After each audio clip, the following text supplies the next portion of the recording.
In the early 1900s, auto line workers at Ford manufacturing plant were well respected for their difficult work. That's because each particular station in the assembly line required intimate knowledge about how that station fit into the assembly line process as a whole. As a result, these assembly line workers were well respected and highly paid.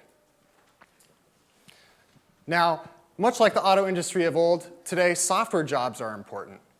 And software jobs are not only among the fastest growing, but they're among the highest paid.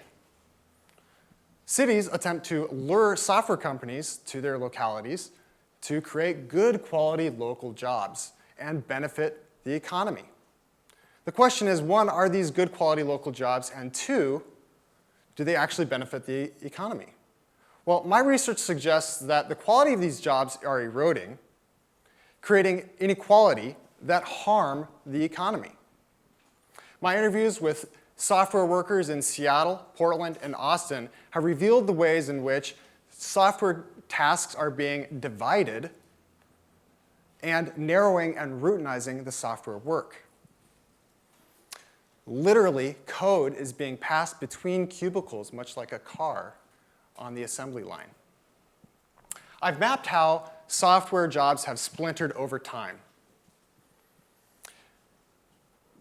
In the 1970s, computer analysts did all of the software work. And firms sought to reduce costs of employing expensive systems analysts.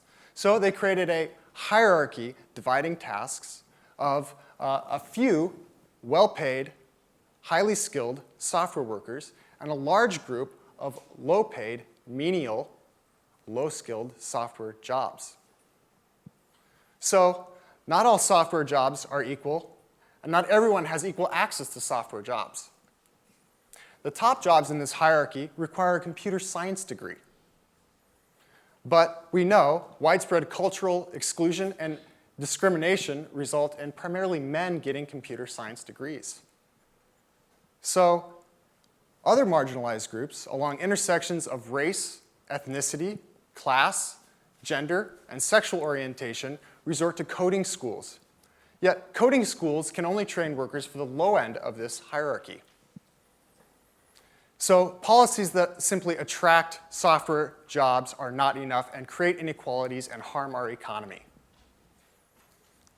Further, collective action from groups like Women Who Code and Latina Hackers are one way to build institutions that promote job equity, security, and career advancement. Remember, not all software jobs are good jobs, and it matters who gets which jobs.